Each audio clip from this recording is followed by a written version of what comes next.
ఆంధ్రప్రదేశ్ నాశనం అయిపోతుందని చూపించడం అన్నటువంటిది ఒక విచిత్రమైనటువంటి వాతావరణం. అదే ఇప్పటికి కూడా కొనసాగిస్తున్నది ఈనాడు. ఆంధ్రప్రదేశ్ని తెలంగాణతో కంపేర్ చేస్తుంది ఇక్కడ. అదే సందర్భంలో ఇక్కడ ఆంధ్రప్రదేశ్ జీడిపి జిఎస్టిపి గ్రోత్లో తెలంగాణ కంటే ఎక్కువ ఉందంటే అది ఒప్పుకోదు. వేరే అంశాలని తెర మీదకి తీసుకొస్తుంది.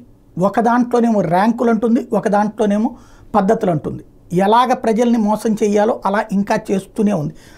తాజాగా చూస్తే 2 తెలుగు రాష్ట్రాల రెవెన్యూ వసూళ్లలో మార్పు. ఒక చిన్న ఎగ్జాంపుల్ ఏంటంటే, చంద్రబాబు గారు అధికారంలోకి వచ్చే నాటికి 65,695 కోట్లు ఉంది. ఆ తర్వాత 15-16 నాటికి 88,000 కోట్లు, 16-17కి 98,994 కోట్లు. అట్లాగే మరొక వైపున 2017-18 నాటికి 1,05,063 కోట్లు, 18-19 నాటికి 1,14,684 కోట్లు. ఇందులో ఏం చూస్తాం, ఆయన హయాంలో స్టార్టింగ్ 65,695 కోట్లు. అదే సందర్భంలో ఆయన దిగిపోయే నాటికి 1,14,694 కోట్లు.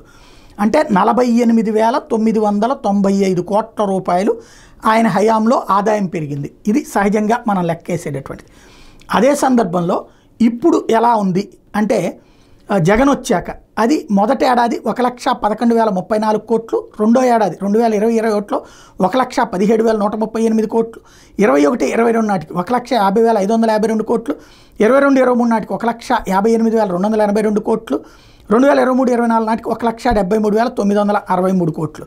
ఈ లెక్కను చూసుకున్నప్పుడు ఇప్పుడు 1,73,963 కోట్ల రూపాయలు.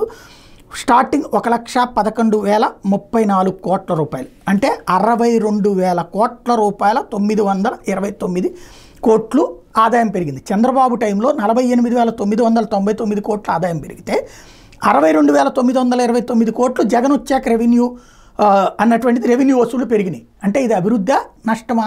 కానీ దీన్ని ఈనాడు ఎలా రాస్తుంది, చంద్రబాబు టైంలో అయితే కనుక ఆదాయం తెలంగాణది ఎక్కువ ఉంది, తెలంగాణ కంటే ఆంధ్రాది ఎక్కువ ఉంది, ఇప్పుడు తెలంగాణ కంటే ఆంధ్రాది తక్కువ ఉందని రాస్తుంది. అంటే ఎలా కావాలంటే అలా రాసేటటువంటి తత్వమే ఇప్పుడు ఆంధ్ర ప్రజల్ని పట్టి పీడిస్తోంది.